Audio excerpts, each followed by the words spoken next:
decisive per l'approvazione del decreto rilancio, ma i sindaci sono preoccupati. Non ci sono risorse per le casse comunali, attaccano il premier Conte. Trovi mezz'ora per ascoltarci. In serata al vertice tra regioni e governo sulla riapertura di bar, ristoranti e negozi, il Veneto spinge per anticipare al 18 maggio attese importanti novità. Ma mentre si programmano le ripartenze, la cautela è d'obbligo. Prepariamo il piano per il ritorno del virus, dice Zaia. Da Hong Kong spunta lo spettro dell'epatite E. Bar e ristoranti si preparano a riaprire, molti esercenti chiedono aiuto agli ispettori dell'ULSS per capire come farlo in sicurezza, penalizzati i locali di dimensioni più piccole. Durante il lockdown reati crollati, a cominciare dai furti, ma con il progressivo aumento di libertà delle famiglie torna a crescere la paura, l'allarme del gruppo furti in corso.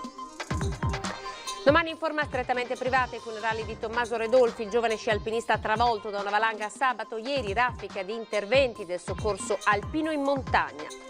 Ivan, 13enne di Ormelle, ha fatto arrivare per posta al presidente Zaia le uova da cui poi sono nati i pulcini. Per trascorrere le lunghe settimane di isolamento ai suoi coetanei suggerisce di coltivare le proprie passioni. Ben ritrovati, buonasera in diretta. Come sempre avete sentito i nostri titoli di apertura, ben ritrovati all'informazione del TG di Treviso. Allora andiamo subito a vedere quali sono i dati che hanno contraddistinto la giornata di oggi per quanto riguarda il numero dei contagi. Sono dati rassicuranti, come ormai siamo abituati ad ascoltare da qualche giorno a questa parte. Ci sono stati 10 nuovi casi di positività al Covid-19 in tutto il Veneto, 4 nella provincia di Treviso. Sono 5 i decessi che sono stati registrati nella giornata di oggi, nessun decesso afferisce agli ospedali del Trevigiano. Buone notizie anche per quanto riguarda i pazienti che sono attualmente ricoverati nelle terapie intensive, perché i pazienti appunto ricoverati negli ospedali del Trevigiano sono 3 per quanto riguarda l'ospedale di Treviso, 1 all'ospedale di Oderzo, mentre gli ospedali di Vittorio Veneto, Castelfranco e Montebelluna non hanno più alcun paziente ricoverato in terapia intensiva. Vi ho dato i dati del Veneto, quindi 10 nuovi casi. Diciamo che in questo momento attualmente positivi in tutto il Veneto ci sono 5.377 persone, mentre dall'inizio dell'emergenza i positivi sono 18.751, quindi sono davvero tante le persone che sono guarite dal coronavirus. E sono ore decisive per l'approvazione del decreto rilancio, ma i sindaci veneti sono preoccupati. Non ci sono risorse né certezze per le casse comunali e dicono il premier Conte deve trovare del tempo per ascoltarci. Lo Stato deve fare lo Stato, i comuni devono fare i comuni. Noi ci siamo, chiediamo semplicemente di essere ascoltati. Abbiamo delle istanze, abbiamo delle proposte, abbiamo delle preoccupazioni. Non chiediamo tanto, chiediamo mezz'ora di tempo al Presidente del Consiglio Conte per ascoltare quelle che sono le istanze dei sindaci veneti. Fronte comune dei sindaci dei capoluoghi di provincia del Veneto, da Belluno a Rovigo, da destra a sinistra, la voce è una sola ed è decisamente preoccupata. Nel mirino il decreto rilancio, quello che doveva essere il decreto maggio, e prima ancora l'aprile, una manovra da 55 miliardi ma che secondo i primi cittadini non fornisce strumenti e risorse sufficienti ai municipi. Leggi quindi servizi essenziali, asili e case di riposo, ma non solo, l'elenco è infinito. Noi continuiamo a mantenere uno spirito collaborativo e propositivo, però dobbiamo essere ascoltati. Anche questa mattina con i sindaci delle città capoluogo ci siamo confrontati, non è una questione politica, abbiamo fatto un fronte comune veneto che mette al centro le esigenze dei cittadini, dalla cultura, allo sport, al lavoro,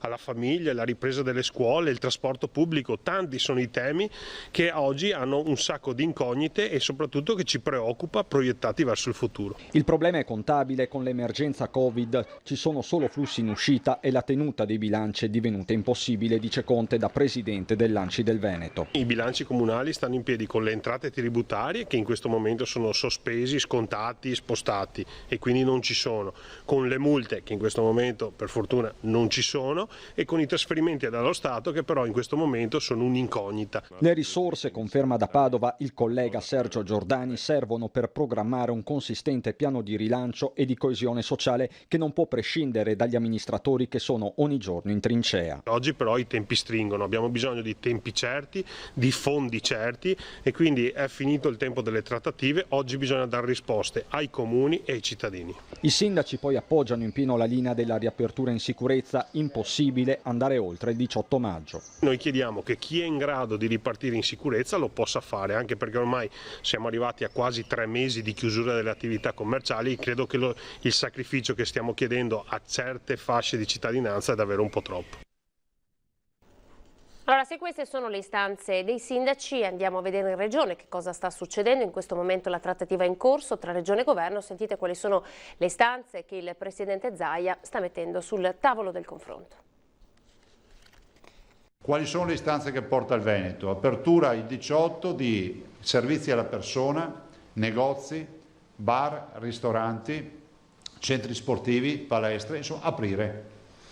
E il turismo, anche per il turismo ovviamente, quantomeno per dar modo agli operatori turistici di iniziare a accendere i motori al minimo e di cominciare a pensare sui distanziamenti dell'ombrellone piuttosto che le attività da fare. Questa in sintesi la linea che la Regione del Veneto sta ribadendo al governo sul nodo delle riaperture nelle ore in cui dalla Confcommercio nazionale arriva l'out-out, quasi 270.000 le imprese che rischiano di chiudere per sempre, una corsa contro il tempo per riaprire in sicurezza tutto e il prima possibile, ma soprattutto senza burocrazia. Se ci sono delle linee guida sostenibili da parte dell'INAIL, affrontiamo tranquillamente anche questo aspetto. Connesso al tema della ripartenza del commercio e del turismo c'è quello degli spostamenti tra regioni, per questo ci vorranno accordi ad hoc. Ci vogliono i governatori che alla luce dei dati sanitari e epidemiologici di casa loro valutino se è il caso oppure no, per cui non la metterei come si può dire, la madre di tutte le battaglie. Stiamo lavorando anche per questo, ma il tema del blocco di spostarsi fuori regione se non per lavoro, salute o motivi indifferibili ha un senso, perché dal punto di vista sanitario ha un senso.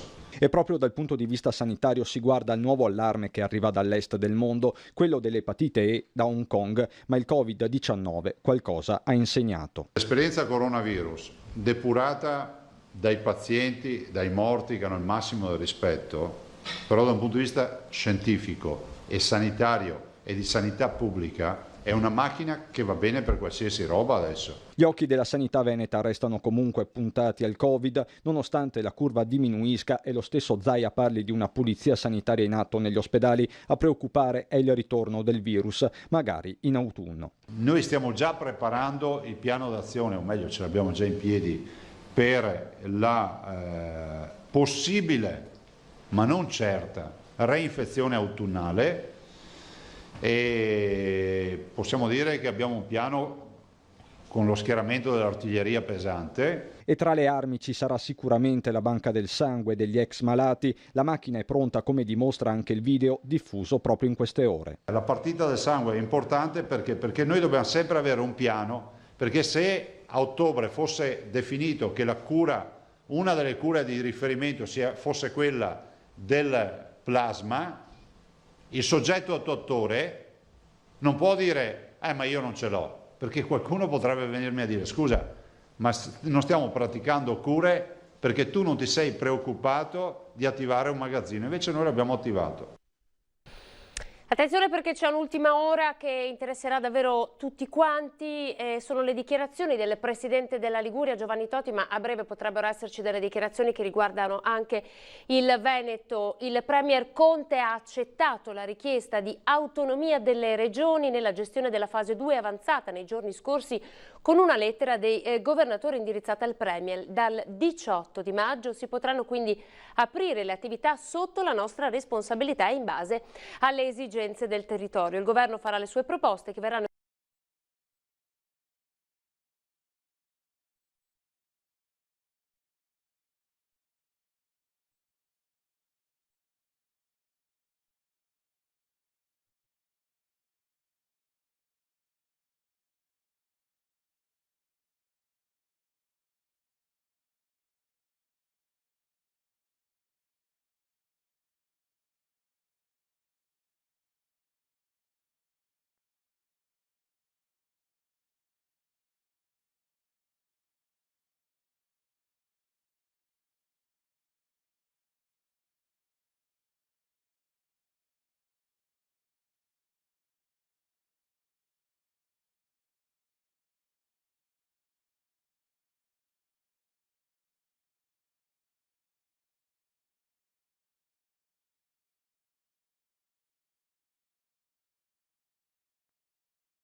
Che hanno una persona cara ricoverata nella struttura Isaac Bassanese.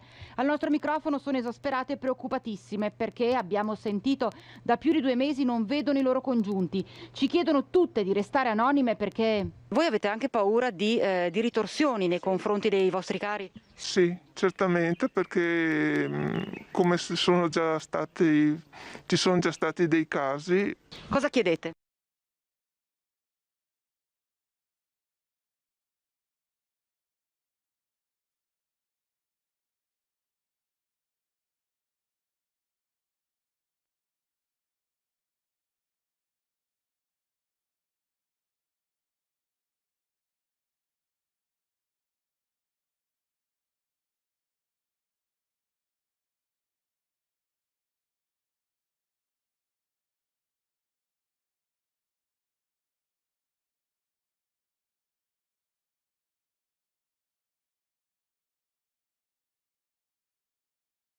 Locale del presidente provinciale della FIP, in cui proprio questa mattina sono arrivati gli ispettori dell'ULSS. Normalmente era una sala da una trentina, quarantina di posti, quindi probabilmente 15-20 ben distanziati. Casier Dania Sartorato, presidente provinciale degli esercenti di Confcommercio e ristoratrice insieme al fratello Andrea, ha incontrato in mattinata gli ispettori dell'ULSS 2. Lei, come molti altri, ha chiesto in questi giorni che precedono la riapertura un sopralluogo nel proprio locale per ricevere spunti e consigli su come riorganizzarsi. Hanno ribadito le linee guida del protocollo sicurezza che stiamo condividendo in questi giorni, che sono un approccio impegnativo, se vogliamo, un po' più impegnativo rispetto a prima, però assolutamente non impossibile. Si tratta di mantenere la distanza, agevolare la distanza tra i clienti di almeno 1 metro, anche ai tavoli, se non sono persone conviventi dello stesso nucleo familiare, ed individuare, laddove possibile, fortunatamente qui è possibile, una porta per l'ingresso e una porta per l'uscita. Favoriti i locali spaziosi, più in difficoltà quelli piccoli. All'interno i tavoli vanno distanziati, porte e finestre vanno il più possibile lasciate aperte. È bene favorire il ricambio d'aria naturale, non è consentito l'utilizzo di aria condizionata e nemmeno di aria riciclata. È preferibile la richiesta del conto al tavolo, in maniera da evitare l'assembramento in cassa. Quindi la sanificazione più frequente che in passato, soprattutto nei bagni. Fondamentale poi la collaborazione dei clienti. Dovranno dichiarare se sono conviventi oppure no. Se sì, potranno sedersi al tavolo con le consuete modalità, se no dovranno essere a loro volta distanziati di almeno 1 metro. Chiaramente poi il cliente, quando si siederà al tavolo per pranzare, si toglierà la mascherina, e se invece si alzerà per andare in toilette si rimetterà la mascherina. Riaprire il 18 maggio è vitale per chi è fermo ormai da più di 2 mesi. Se slittasse al 1° giugno potrebbe essere fatale per un'attività su 4. Siamo pronti anche carichi emotivamente, perché per chi è abituato a un animale diciamo da pubblico come siamo noi ristoratori, non vediamo l'ora di riaprire. Allora, dai bar ai ristoranti e ai negozi di abbigliamento, anch'essi prossimi alla riapertura, se verrà riconfermata per il 18 di maggio. In questo caso occorrerà rifidelizzare i clienti anche dal punto di vista della sicurezza e non solo della qualità. Al negozio di abbigliamento con gli stessi accorgimenti che abbiamo imparato a utilizzare per andare a ritirare il cibo da asporto. Il settore moda, tra i più penalizzati, affronta quella che dovrebbe essere l'ultima settimana di stop. Anche qui ingressi dedicati, mascherine, guanti, distanziamento come previsto dal decreto sicurezza del 24 aprile. Le aziende sono pronte, poi ognuno ha pensato alla propria strategia, perché ovviamente la cosa che non sappiamo è come reagirà il nostro cliente nel momento in cui tornerà a trovare i nostri negozi aperti. Certo che era un settore questo in crisi già da parecchio tempo, direi con l'acqua alla gola. 2 mesi e mezzo di chiusura per qualcuno saranno irrecuperabili. Se poi contiamo sul fatto che gli aiuti promessi sono ancora sulla carta, si sta creando anche un clima di sconforto che oggettivamente non aiuta in un momento difficile come questo a fare le scelte migliori. Tutte le energie e la concentrazione vanno ora rimesse sul lavoro, dice Pomini, che accoglie positivamente lo slittamento ad agosto dei saldi estivi e non crede che gli acquisti online abbiano preso troppo piede in queste settimane. C'è chi si è avvicinato a quella formula di vendita e prima non l'aveva mai provata e può darsi che si sia anche trovato bene, però devo dire che guardando per esempio anche alla provincia di Bolzano, che ha aperto l'altro giorno, si è capito in realtà che la gente ha bisogno di tornare nei negozi, ha bisogno di un nuovo contatto fisico che è un contatto a distanza, ma non è insostituibile. Troppa litigiosità nella filiera, continua il presidente di Federmoda. Commercianti e fornitori devono invece remare nella stessa direzione per risollevarsi, e lo stesso dovrebbe fare il governo, tra i cui provvedimenti resta incomprensibile quello di aver aperto già da settimane i negozi dedicati ai più piccoli, lasciando chiusi gli altri. Quello che noi chiediamo è di essere lasciati lavorare basandoci su delle regole ben certe. Non abbiamo chiesto nulla fino adesso, siamo gli ultimi ad aprire. L'unica cosa che vogliamo è regole certe e sostegno certo. Dopodiché tutto il resto ce lo mettiamo noi. Ed ora la parola va ai dentisti che stanno protestando da tempo, chiedono un incontro in regione perché nonostante siano esposti al Covid-19 per loro nessun tampone. Triage, modalità di sanificazione, dispositivi di protezione individuale, protocolli operativi, regole di accesso, gestione delle sale d'attesa e del front office. Esiste una fase 2 anche per tornare dal dentista, una delle pratiche sanitarie più esposte al contatto con la saliva e il droplet dei pazienti e dunque a rischio di contagio per operatori e malati. Proprio per questo tra le attività più ligie al rispetto di già rigide misure di pulizia e disinfezione. Ad oggi però i dentisti, nonostante tutte le precauzioni, continuano ad essere preoccupati. Da tempo chiedono un confronto con la Regione. Hanno bussato a tutte le porte per avere chiarimenti senza ottenere risposte. Il silenzio riguarda anche la richiesta di essere inseriti nei protocolli per i tamponi o per i test seriologici. Noi chiediamo di avere maggiore chiarezza, di avere delle linee guida ben definite anche a livello ministeriale che non sono ancora arrivate. Abbiamo i dispositivi di sicurezza che sono a disposizione, ma sono pochi. Vediamo pochi pazienti al giorno per poter essere messi a punto il paziente nella massima sicurezza. Durante il lungo lockdown, tranne le urgenze indifferibili, gli studi dentistici sono rimasti chiusi per il 90%. In molti hanno accettato la chiusura per un bene superiore, la salute pubblica. In questo momento, inoltre, per molti ambulatori è molto complicato acquisire mascherine, filtranti facciali, camici monouso, visiere e guanti. Ma quello che più pesa a questi professionisti in prima linea è l'incertezza, la poca chiarezza su come gestire il futuro in questa emergenza continua. Ne esce quindi una fotografia di una categoria che non ha avuto aiuti se non da se stessa. Siamo messi a lavorare più che altro per evitare di caricare gli ospedali, siamo sempre messo del nostro e siamo sempre in prima linea, soprattutto in questa bruttissima situazione, e vogliamo soltanto essere ascoltati un po' di più. Nonostante tutti i problemi, i dentisti pensano a ripartire. Tutti i giorni curano molti pazienti cercando di impedire un'epidemia di ritorno. E ripartono anche le campagne di screening oncologiche interrotte per l'emergenza. Si parla del colon rettale, mammografico e della cervice uterina. Per riprogrammare gli appuntamenti, le attività sono riprese con inviti telefonici all'utenza. Come per gli altri servizi sanitari, sarà richiesto all'utenza di seguire le linee di indirizzo regionale nell'utilizzo dei dispositivi di protezione, nella verifica dello stato di salute all'ingresso e nelle limitazioni per gli accompagnatori. Per gli appuntamenti da giugno in poi, invece, gli inviti arriveranno via posta, come in passato, con il promemoria tramite SMS. Da oggi, lunedì 11 maggio, in tutta la provincia sono ripresi sia l'esecuzione della mammografia sia l'esecuzione del pap test.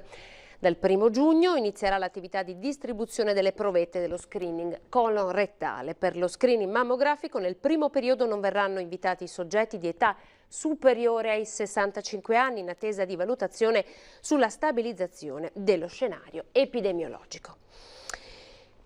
Reati in calo con il lockdown, ora parte la fase 2 e ovviamente si teme un ritorno dei furti. Possiamo contare i furti che ci sono stati sulle dita di una mano, perché alla fine tutti sono a casa, vicini, amici, parenti, e quindi alla fine i furti si sono praticamente azzerati. L'effetto Covid-19 si è fatto sentire anche a livello di furti. Le misure adottate dal governo e dalle regioni nel periodo di lockdown hanno prodotto l'effetto collaterale di un consistente calo dei reati mai registrato prima.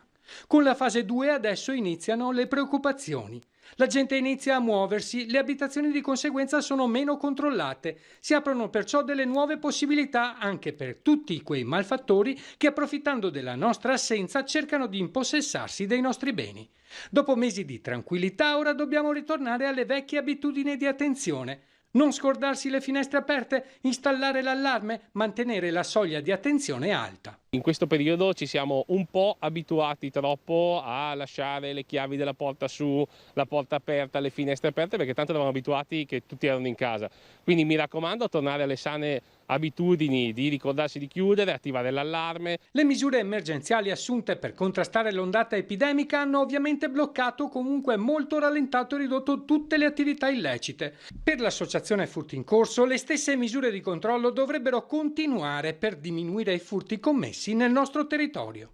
Mi raccomando, vi abbiamo visto con una soglia di attenzione altissima fermare tutti e chiunque, anche su stradine che prima non venivano nemmeno prese in considerazione. Continuiamo a farlo perché abbiamo visto che si può fare e in questa maniera torniamo a furti molto bassi, se non zero, come abbiamo visto. Si è spento improvvisamente Stefano Favaro, presidente della Proloco di Ponte di Piave. Era uscito questa mattina, la moglie non l'aveva visto rientrare, così ha chiamato i carabinieri, l'hanno cercato e l'hanno trovato proprio presso la sede della Proloco di Ponte di Piave. Stefano Favaro era stato anche consigliere nell'amministrazione Roma ed era stato uno dei primi ad iscriversi nelle liste della Lega Nord. Muore a 62 anni. E con l'avvio della fase 2, il graduale ritorno alla normalità, molti automobilisti dovranno rinnovare l'RC Auto. La buona notizia è che la tariffa media rilevata in tutta la regione continua a calare, in particolare nella provincia di Treviso, dove dopo il meno 11,01% su base annua rilevato a marzo 2020, aprile ha fatto segnare un nuovo record con un eloquente meno 18,72%, il più alto registrato in Veneto. A livello regionale la riduzione è stata inferiore e pari al 16,83%. Le tariffe potrebbero però presto aumentare se, come prevedibile, con l'interruzione graduale della quarantena e i nuovi limiti imposti al trasporto pubblico, il numero delle auto in circolazione e con esso quello dei sinistri tornerà a crescere. A livello provinciale sono state rilevate riduzioni a doppia cifra in quasi tutte le aree del Veneto, calo record per la provincia di Treviso, seguita da quelle di Vicenza e di Padova. Ed ora torniamo sul tema dell'aeroporto, mentre sul master plan passato in Commissione Via si attende ancora la firma del Ministro per l'Ambiente Costa. Il Sindaco Conte si toglie un sassolino dalla scarpa e sottolinea come i risultati sul fronte della tutela ambientale siano stati raggiunti grazie alla sua presenza in prima persona ai tavoli tecnici. Questo l'abbiamo chiesto noi, non coloro che con l'inquinamento si lavano solo la bocca. Bisogna essere pratici, pragmatici e in certi tavoli il sindaco deve esserci. Non finisce di essere terreno di scontro l'ampliamento dell'aeroporto di San Giuseppe tra maggioranza e opposizioni. Dopo il via libera della Commissione Via al master plan di Save, il nodo è la tutela dei residenti dell'area circostante. Io ho chiesto che ci sia un monitoraggio ambientale costante, quindi noi avremo una verifica costante nel tempo di quanto è il livello di inquinamento nelle aree attorno all'aeroporto. Ma questo, rincara Conte, attaccando la precedente amministrazione di centrosinistra, è stato ottenuto con un suo impegno in prima persona. Chi mi precedeva nei tavoli tecnici dove si discuteva dell'aeroporto mandava i tecnici, non andava neanche la parte politica.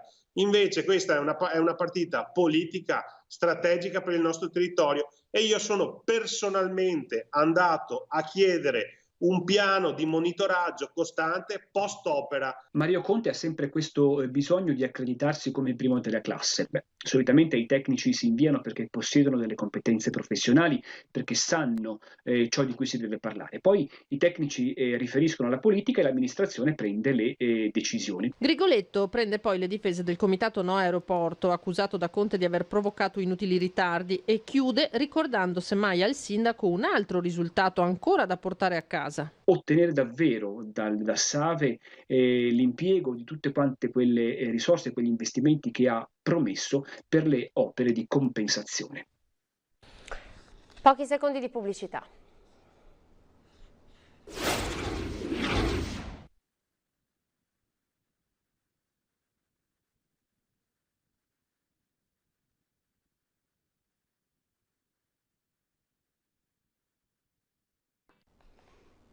C'è una notizia di cronaca, un arresto per droga a Castelfranco Veneto. Sentite. Spaccio lungo la Castellana. I carabinieri del nucleo operativo e radiomobile della compagnia di Castelfranco hanno colto in flagrante e arrestato un 44enne di Galliera Veneta intento a vendere delle dosi di cocaina ad un cittadino della zona. L'uomo, sottoposto a perquisizione domiciliare, aveva con sé altri 62 grammi di cocaina già divisi in dosi e 2 bilancini di precisione. Sul posto i militari hanno trovato anche materiale per il confezionamento della droga e 490 euro in contanti, probabilmente provento dell'attività di spaccio. L'uomo arrestato ora si trova agli arresti domiciliari. Ed ora vi facciamo conoscere Ivan, andiamo ad Ormelle. Sue sono le uova che sono arrivate al presidente Zaia, da cui poi sono nati i famosi pulcini.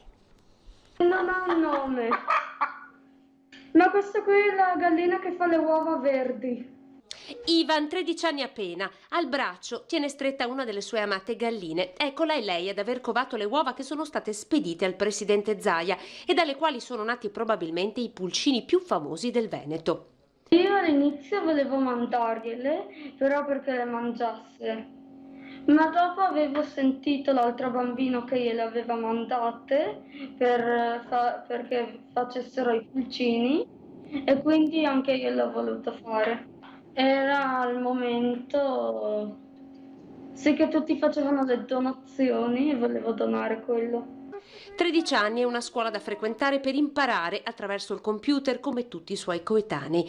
13 anni e una passione grande come quella per gli animali. 13 anni e l'interesse e l'affetto verso quel signore che tutti i giorni puntuale parla alla gente e si occupa del Veneto.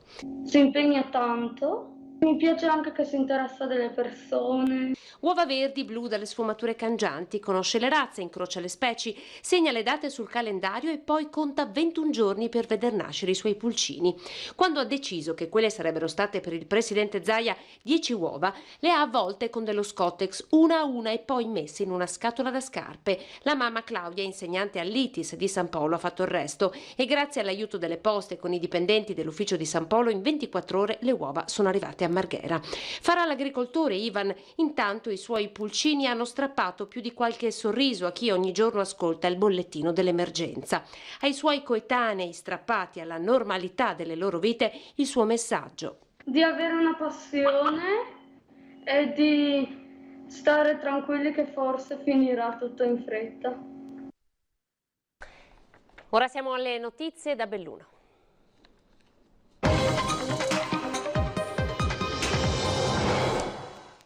C'è un cauto ottimismo nell'azienda ULSS Dolomiti alla lettura dei dati che confermano il trend in discesa dal contagio del coronavirus, ma ovviamente l'emergenza non è esaurita, dice il direttore generale Adriano Rasi Caldogno, occorre continuare ad avere responsabilità.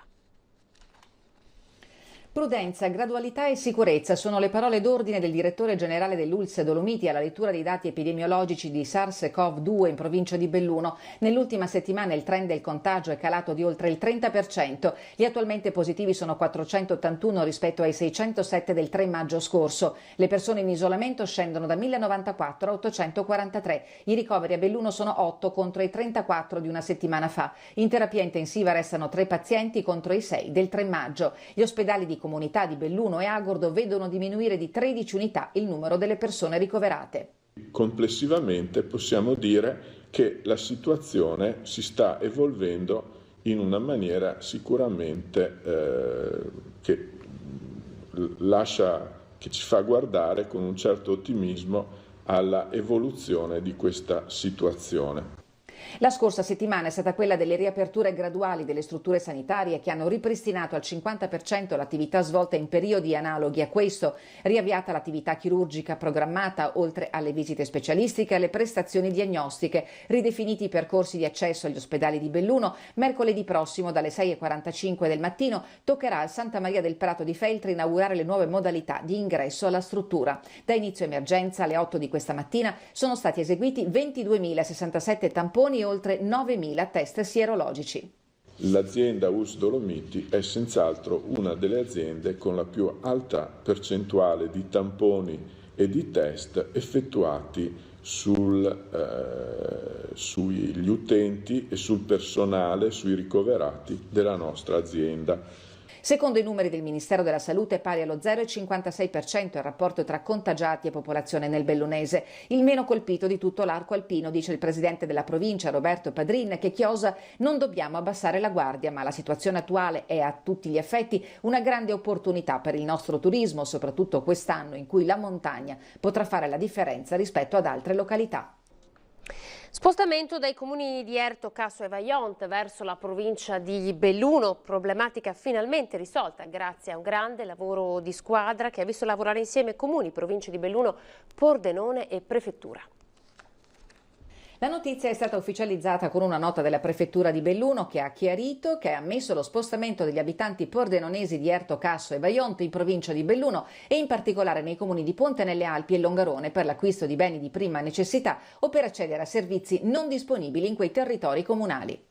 Una bella soddisfazione, abbiamo lavorato in squadra insieme ad altri comuni, organismi ed enti. Ringrazio la prefettura di Belluno, quella di Pordenone e anche il ministro D'Incà per questo risultato. I comuni si erano mossi subito dopo il DPCM del 26 aprile scorso per il legame legato alla memoria storica e al ricordo della tragedia del Vajont. Noi abbiamo una comunità che si chiama Nuovo Erto, sono residenti sfollati dopo il disastro del Vajont, sono circa 300 persone che non avevano l'opportunità, vista la situazione del Covid-19, di recarsi in Friuli nelle loro case di origine. Ora possono farle col DPCM del 4 maggio e poi c'era la situazione degli amici di Erto, Casso e Vajont che non potevano sconfinare dalla regione Friuli verso la provincia di Belluno. E così, dimostrata l'assoluta necessità per l'acquisto di generi di prima necessità e per l'accesso ai servizi non disponibili in quei territori comunali, la prefettura ha consentito alle richieste dei rappresentanti istituzionali sollecitati dai cittadini di quei territori. Un altro passettino in avanti verso questa fase 2 in cui siamo ovviamente in questo momento immersi, che mi auguro veramente possa garantire questa limitazione del contagio e quindi guardare con più fiducia al futuro. Saranno celebrati domani in forma strettamente privata i funerali di Tommaso Redolfi, giovane sci alpinista travolto da una valanga che si è staccata sabato mattina sulla Tofana di Rozes. Intanto ieri raffica di interventi del soccorso alpino in montagna per il recupero di escursionisti e alpinisti in difficoltà. Ci ha lasciati troppo presto, si legge così nell'epigrafe che annuncia la morte di Tommaso Redolfi, il giovane sci alpinista di Belluno travolto dalla valanga di ghiaccio e neve che si è staccata sabato mattina attorno alle 9:30 sulla Tofana di Rozes. I funerali per l'ordinanza della Regione Veneto saranno celebrati in forma strettamente privata per evitare assembramenti. Dopo il rito la salma sarà cremata e le ceneri di Tommaso riposeranno nel cimitero urbano di Prade. Per volere della famiglia eventuali offerte saranno devolute al SUEM 118 e al soccorso alpino bellunese. Una tragedia che ha scosso l'intera comunità stretta al dolore dei genitori, del fratello che ha assistito inerme al dramma, dei nonni e dei parenti. Tommaso si era da poco laureato in ingegneria a Trento e si stava preparando per proseguire gli studi specialistici. Sabato l'intervento del soccorso alpino, volontari e militari della Guardia di Finanza è stato il primo di tanti nel weekend che ha ufficializzato l'attività sportiva anche al di fuori del proprio comune di residenza. Nelle stesse ore l'elicottero di Bolzano ha recuperato uno sci alpinista vicentino di 47 anni che si è infortunato vicino al passo della Sentinella in Comelico. Sempre in Comelico, a Cima Ambata, è stato recuperato un altro sci alpinista di 52 anni di Mogliano Veneto che cadendo si è procurato un trauma a una spalla. Ieri il soccorso alpino della Guardia di Finanza ha portato in salvo 2 escursionisti che si sono trovati in difficoltà sulla ferrata Fiamme Gialle alla Palazza Alta in Agordino. Si tratta di 2 ventenni, uno di Mestre e l'altro di Padova. A Forcella Marcuora, infine, l'elicottero del SUEM ha recuperato una coppia di escursionisti veronesi rispettivamente di 26 e 30 anni che hanno chiamato i soccorsi durante la loro gita sul Sorapis a Cortina. Allora c'è la conferma con le nuove ultime ore che vengono battute appunto in questi minuti. L'annuncio è stato dato dal Ministro per gli Affari Regionali Boccia in videoconferenza con le regioni. Le regioni potranno riaprire in autonomia le attività a partire dal 18 di maggio, quindi si parla di bar, ristoranti e parrucchieri, ma il governo avrà la possibilità di intervenire nel caso nel caso in cui, in base ovviamente all'andamento del contagio e dei criteri definiti dalla circolare del Ministero, sarà necessario bloccare una nuova regione per la fase 2. Di conseguenza per ora l'accordo è stato raggiunto, le linee guida arriveranno entro venerdì. Siamo alla nostra rubrica Bimbi in TV. Questa sera vi facciamo vedere i video di Emma di Salgareda, Giulia e Samuele di Strana, Gioia di Giavera del Montello e Lorenzo di Treviso.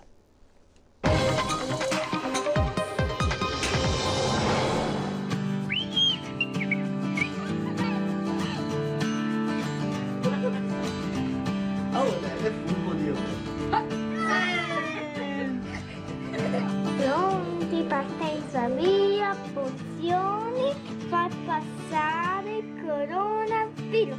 Pam!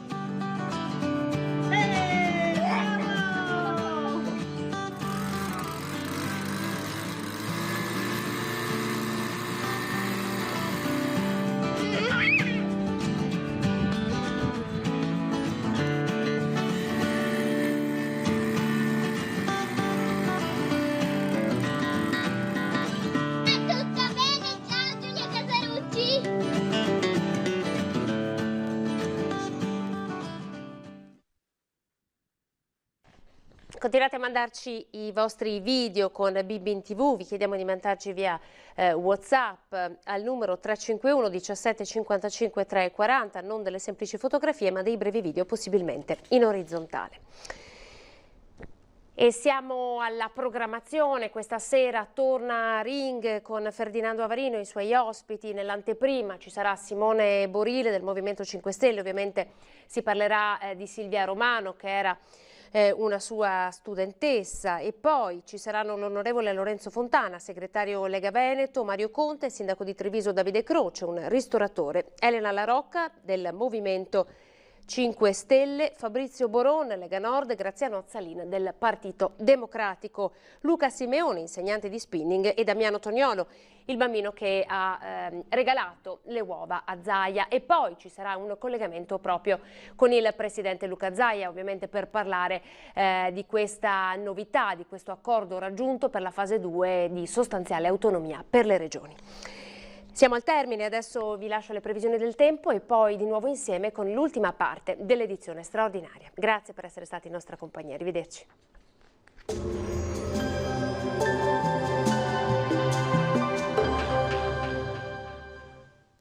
Bentrovati al Meteo. La settimana è iniziata con l'arrivo di una perturbazione e dunque con un tempo instabile, e una certa variabilità ci accompagnerà anche nei prossimi giorni. Il dettaglio di martedì 12 maggio. Sul Veneto al mattino sarà più asciutto e a tratti anche soleggiato, ma sarà col passare delle ore che il tempo tornerà a peggiorare con rovesci diffusi in montagna. I fenomeni saranno invece più a carattere sparso sul resto della nostra regione. Temperature minime fino a 13 gradi, valori massimi compresi invece tra i 18 e i 23 gradi all'incirca. Ci spostiamo ora sul Friuli Venezia Giulia, anche qui il cielo sarà a tratti nuvoloso con qualche schiarita, specie sulle pianure, ma anche con locali acquazzoni possibili un po' dappertutto. Temperature minime tra 10 e 13 gradi, massime tra i 17 e i 21 gradi. Infine uno sguardo alla situazione del Trentino Alto Adige, anche qui tempo instabile con alternanza di pioggia e sole ovunque. Temperature minime sui 12-13 gradi all'incirca, valori massimi fino a 21 gradi. Dal Meteo per ora è tutto, vi auguro un buon proseguimento in compagnia di Antenna 3. Arrivederci.